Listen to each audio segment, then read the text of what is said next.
Hey guys, welcome back to Electrical Car Repair Live. Our mission at the garage is to save you guys as much money as we can. That's why we make these absolutely free videos and we teach you how to fix your car for free. Let's go ahead and start on it now.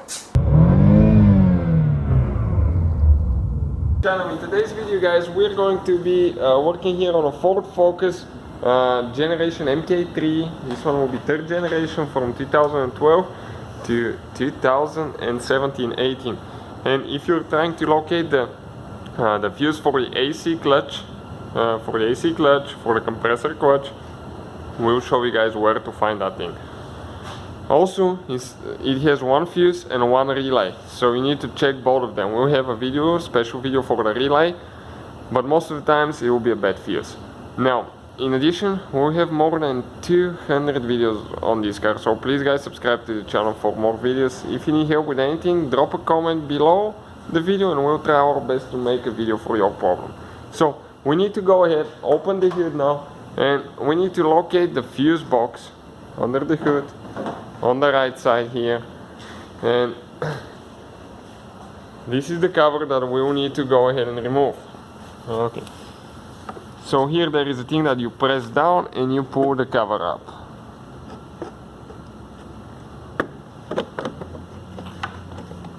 Okay. Now, on the back side here you can see the fuse numbers printed on the back side of the box, and you need to hold it like that so you can read them in the correct order. Fuse number 27 guys, we need fuse number 27. This is the fuse right here.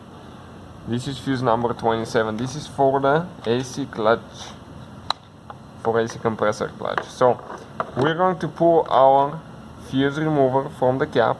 Okay, you need to press like that to spread it, go on top of the fuse, and then press on the front side and pull it out.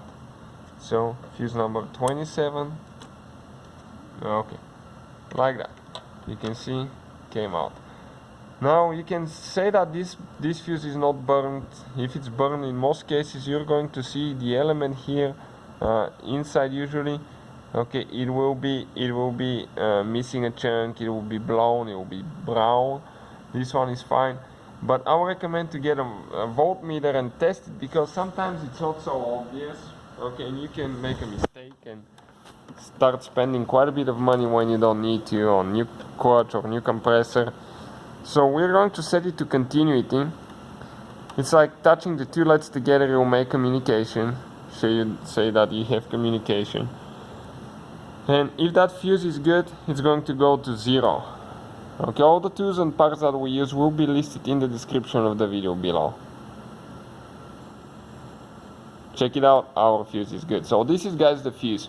All you have to do later, if you need to replace it or if you need to install your own one, just get it in the right spots here, make sure it's aligning everything and push it down. So thank you for watching guys. Hopefully guys the video was helpful and we were able to save you money. We guys have more than 19,000 free repair videos on our YouTube channels. Check them out. We have videos that can save you thousands of dollars in future repairs. Thank you for watching and see you guys next time.